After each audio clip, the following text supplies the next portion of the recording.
I want to thank everybody for being here today to show honor to Leonard Skolnik. And I ask that you take a moment to either turn off or silence your cell phones at this time.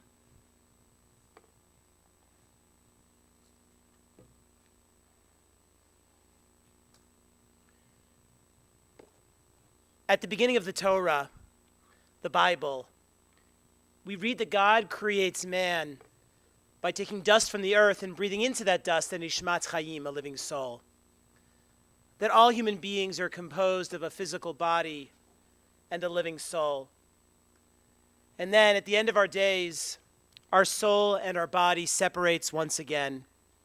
Our physical body returns to the dust that it was created from, and our soul returns to God. Today we have the opportunity to ensure that Leonard's body is returned properly to its final resting place. And at the same time, we engage in that all-important mitzvah of honoring his spirit, his neshama, and ensure that it reaches its appropriate spiritual home.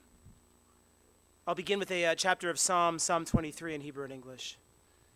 Mizmor leDavid, Adonai roi lo echsar. A song of David, the Lord is my shepherd, I shall not want. Bina teshiyar b'tzeini, al mei menuchot yinaleini. God causes me to lie down in lush pastures. God leads me beside tranquil waters. Nafshi yishoveh v'yincheni v'maglei tzedek l'man shemo. God restores my soul and guides me in righteous paths for God's name's sake. Gam ki elech begates al malvet lo ira ra ki ata imadi shivtecha mishantecha hema yenachamuni. Though I walk through the valley of the shadow of death, I will fear no evil, for you, God, are with me. Your scepter and your staff, they comfort me. Ta'aroch lefanai shulchan neged sorai dishanta v'Hashem en roshi kosi rivaya. You prepare a table before me in full view of my adversaries. You have anointed my head with oil. My cup overflows. Achta v'chasir difuni kol yemei chayai v'shavti beveit Adonai li'orech yamim. May only goodness and kindness pursue me all the days of my life, and I shall dwell in the house of the Lord for the length of my days. At this time, I'd like to call up Art Kaufman, a longtime friend of the family, to share some words.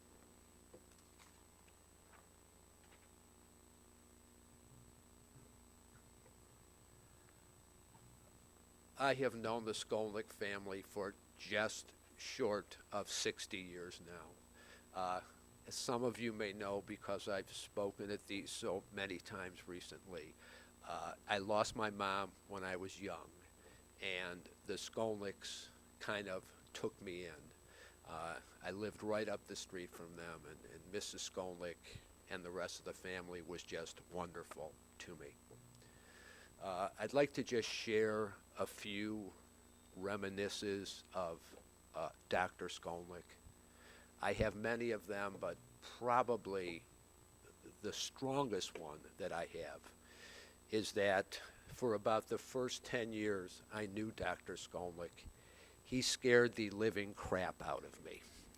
Okay?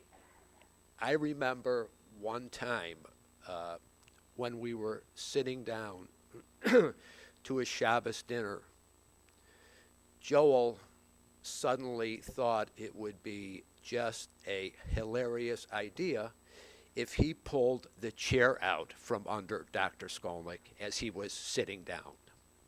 Now, I apparently realized that this was not a good idea well before Joel did, because I was out the door, up the street to my house, up the stairs, in my bed, under the covers, okay, before anything else happened. I think Joel had to go to his room for about 2 years at that point in time.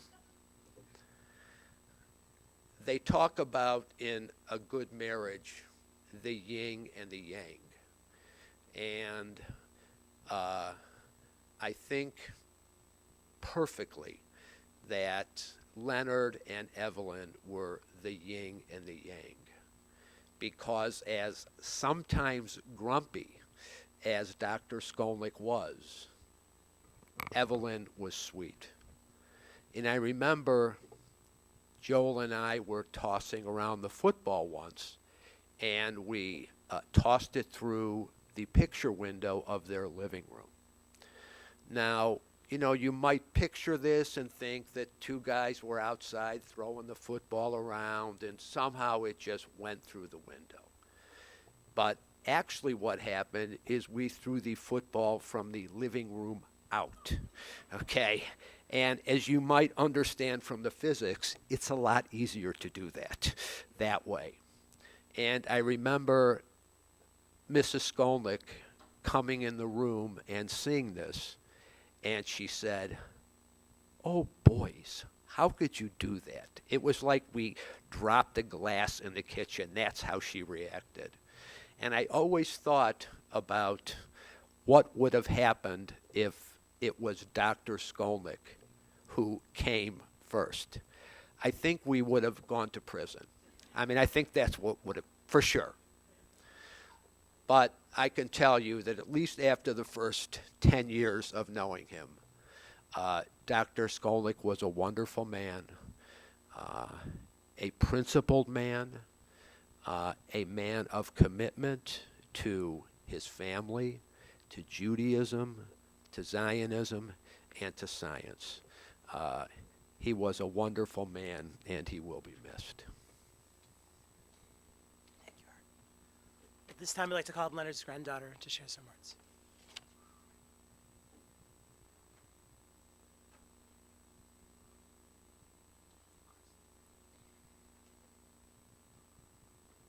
So these are actually some words from Hetty.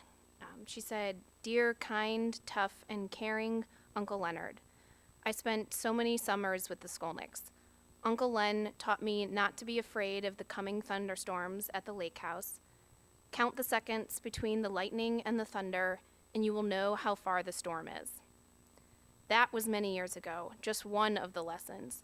I admired and respected him. I love and miss Aunt Evelyn and Uncle Leonard. Love to the wonderful family, from Hetty. Thank you.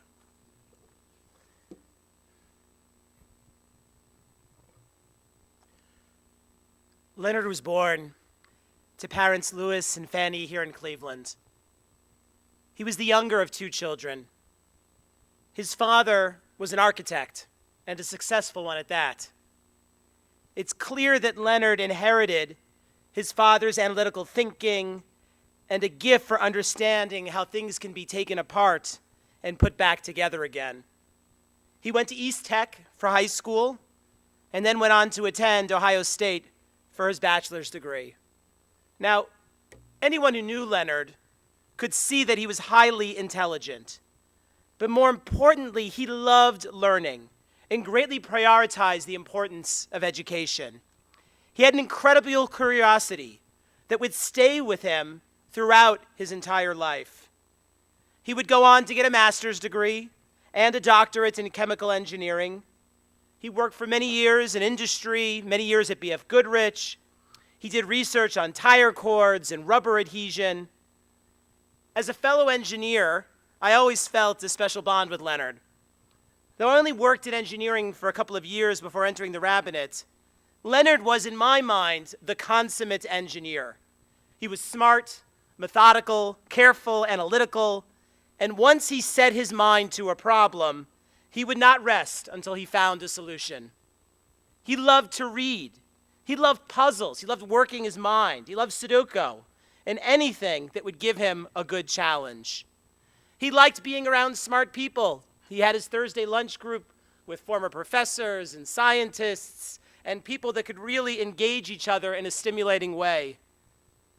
It was while Leonard was at Ohio State that he met Evelyn, who would go on to become the love of his life. They met through family. Leonard was in college and Evelyn was in secretarial school, and they actually met famously over a game of ping pong. That playful spirit that embodied their first game of ping pong would characterize their relationship for the next 70-plus years. The two were inseparable. They loved to spend time together, especially to travel, whether it was to Israel or just to visit one of Cleveland's beautiful metro parks. They loved to go dancing together.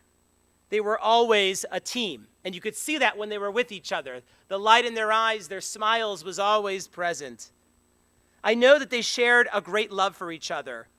And it's a love that's inspired their family for many, many years about what a relationship can truly be.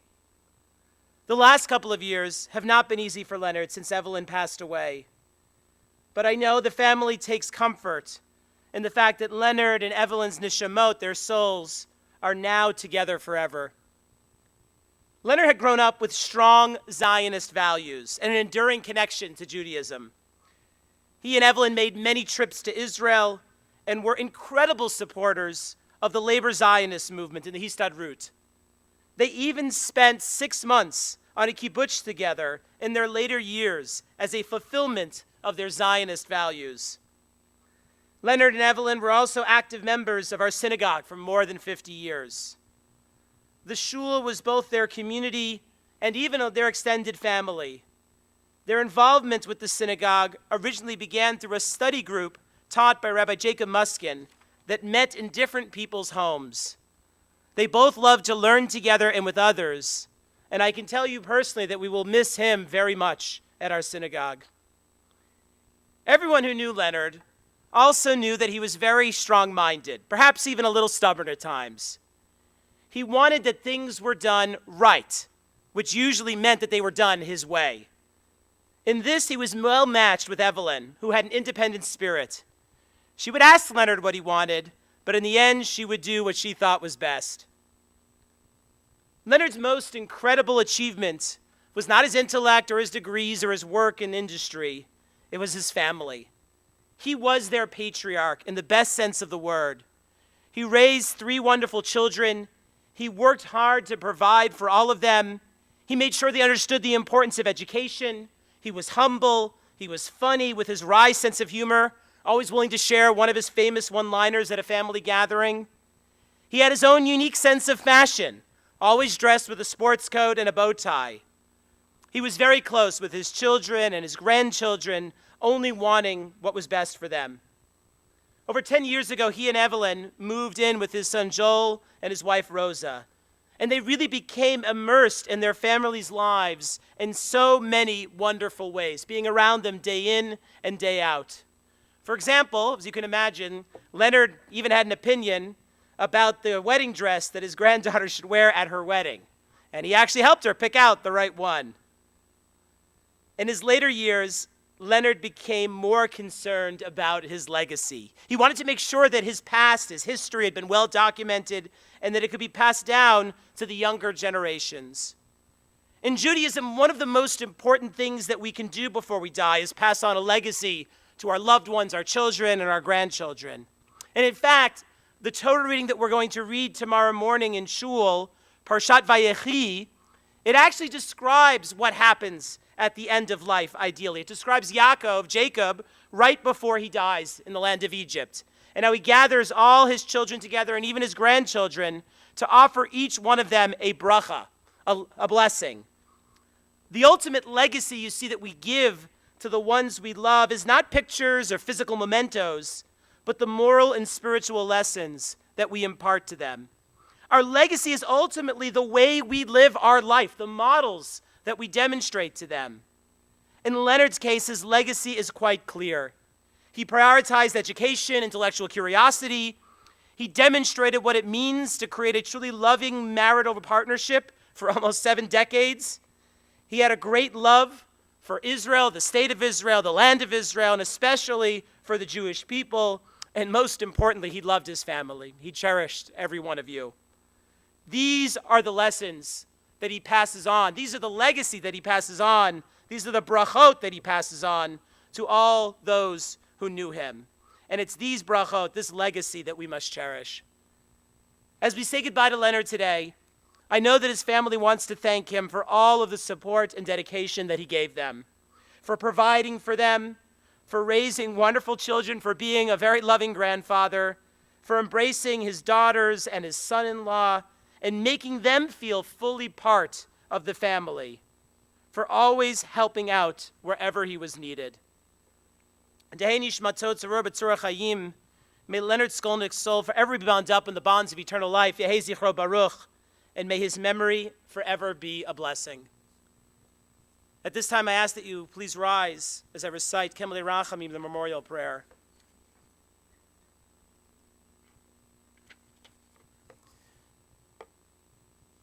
El Mele Rachamim, Shochem Bamramim, Hamitzei Menucha Nachona Kanfei HaShechina, B'malo Kedishim Etorim Gezora Kia Mazirim, Et Nishmat, Avram Leib Ben Yudah, Shalach Lolamo, Bavur Shenachnu Mitpalim Baras Karat Nishmato, B'ganen Tia Menuchato, Lachem Rachamim, Yastir Hebesitin Kinafav, the Olamim, V'yitzor B'tzorachem Nishmato, Adonai Nachalato, V'yinuch B'shalom Mishgavo, V'nomar Amen.